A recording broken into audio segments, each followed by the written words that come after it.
வணக்கம். இன்னைக்கு நம்ம பார்க்க போற இந்த விளக்கப்பதிவு ரொம்பவே ஸ்பெஷலானது.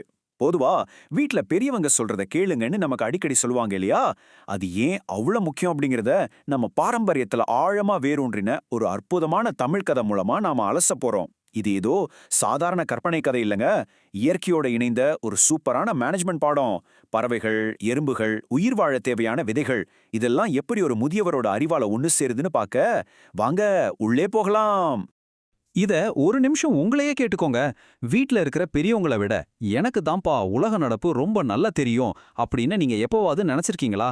உண்மையா சொல்லணும்னா நம்மள பலருக்கும் இளமையில இப்படி தோன்றது ரொம்ப சகஜம்தான்.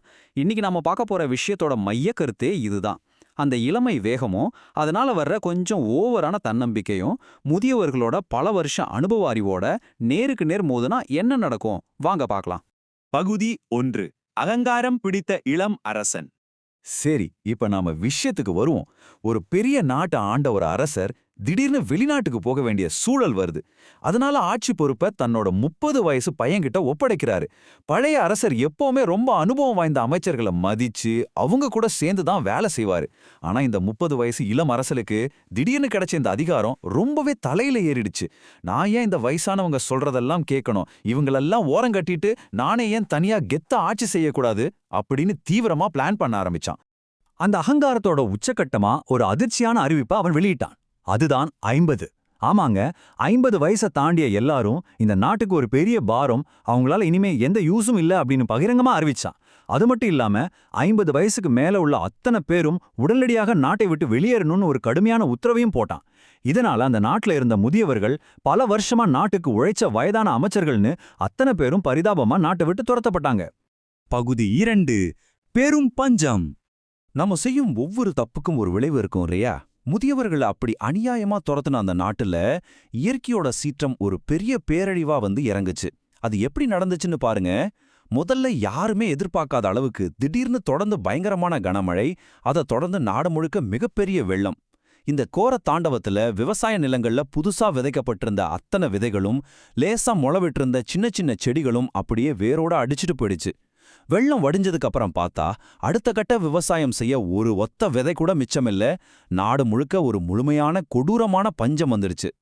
இப்போ அந்த நிலைமையை கொஞ்சம் கற்பனை செஞ்சு பாருங்க. புதுசா பயிர் பண்ண ஒரு வித கூட இல்ல.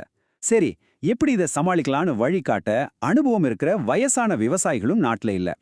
மிச்சம் இருந்ததெல்லாம் கொஞ்சம் கூட அனுபவமே இல்லாத இளம் விவசாயிகள் மட்டும்தான். அடுத்து என்ன பண்றதுன்னே யாருக்கும் தெரியல. ஒட்டுமொத்த நாடும் பட்டினியால் அழிய போகுதா? மக்கள் எப்படி இதுல இருந்து தப்பிக்க போறாங்க? இந்த ஒரு கேள்விதான் அப்போ எல்லார் மனசுலயும் மரண பயத்தை உருவாக்குச்சு. பகுதி 3. மறைத்து வைக்கப்பட்ட தாத்தா. இந்த மாதிரி இருண்ட சூழ்நிலையில ஒரே ஒரு வீட்ல மட்டும் ஒரு சின்ன நம்பிக்கை ஒளி இருந்துச்சு. அரசனோட அந்த கடுமையான உத்தரவுக்கு பயந்து ஒரு இளம் விவசாயி மட்டும் யாருக்கும் தெரியாம தன்னோட வீட்டுக்குள்ளேயே ஒரு ரகசிய அறையில தன் தாத்தாவை மறைச்சு வச்சிருந்தான். பஞ்சம் ரொம்ப மோசமாகி ஒருவேளை சாப்பாட்டுக்கே வழி இல்லாத நிலைமை வந்தப்போ வேற வழி இல்லாம அவன் தன் தாத்தா கிட்ட போய் நின்றான். ரொம்பவே உடைஞ்சு போய், தாத்தா, நம்ம கிட்ட விவசாயம் செய்ய ஒரு பிடி விதை கூட மிச்சம் இல்ல, இனிமே என்ன பண்றது அப்படின்னு கண்ணீரோட மன்றாடினான். பகுதி 4. பறவைகள், எறும்புகள் மற்றும் விதைகள். அந்த பதட்டமான நேரத்துல பல வருஷ அனுபவமும் ஞானமும் கொண்ட அந்த தாத்தா ரொம்ப அமைதியா ஒரு சூப்பரான ஐடியா சொன்னாரு. இயற்கைய எப்படி நமக்கு சாதகமா பயன்படுத்திக்கலாங்கிற அவரோட அந்த யோசனை இருக்கு பாருங்க, அது நிஜமாவே பிரமிக்க வைக்கிற ஒண்ணு. தம்பி, நீ விதைகளுக்காக எங்கேயும் அலைய வேண்டாம். நம்ம ஊர்ல இருக்கிற ரொம்ப பழமையான பெரிய மரங்களுக்கு அடியில போய் பறவைகளோட எச்சத்தை தேடு. பொதுவா பறவைகள் விதைகளை சாப்பிடும், அதோட எச்சத்துல கண்டிப்பா விதைகள் செரிக்காம மிச்சம் இருக்கும். அதே போல எறும்புகள் கூட்டமா இருக்கிற புற்றுகளை தேடிப்பாரு. எறும்புகளுக்கு எப்போதுமே விதைகளை தேடி சேமிச்சு வைக்கிற பழக்கம் உண்டு அப்படின்னு சொன்னாரு. இயற்கையோட அந்த விதை வங்கி பற்றி அந்த தாத்தாவோட சிந்தனை எவ்வளவு பிரமாதமா இருக்கு பாருங்க. இதுல இருந்து நாம கவனிக்க வேண்டிய ஒரு அற்புதமான விஷயம் என்னன்னா, தாத்தா ஒரு உண்மைய சொன்னாரு. இந்த உலகத்துல ஒரு பயனுள்ள பொருள் தனக்கு உணவாகவோ அல்லது ரொம்ப மதிப்புடையதாகவோ இருந்தா மட்டும்தான் ஒருத்தன் அதை சேமிச்சு வைப்பான்.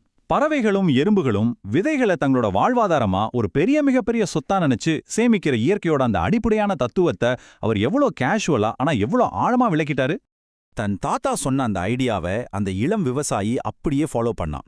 அவர் சொன்ன மாதிரியே பழைய மரத்தடிகளிலும் எறும்பு புற்றுகளிலும் போய் தேடினான். என்ன ஒரு ஆச்சரியம் தெரியுமா? இயற்கையா சேமிக்கப்பட்டிருந்த அந்த விதைகள் அவனுக்கு நிஜமாவே கிடைச்சுது.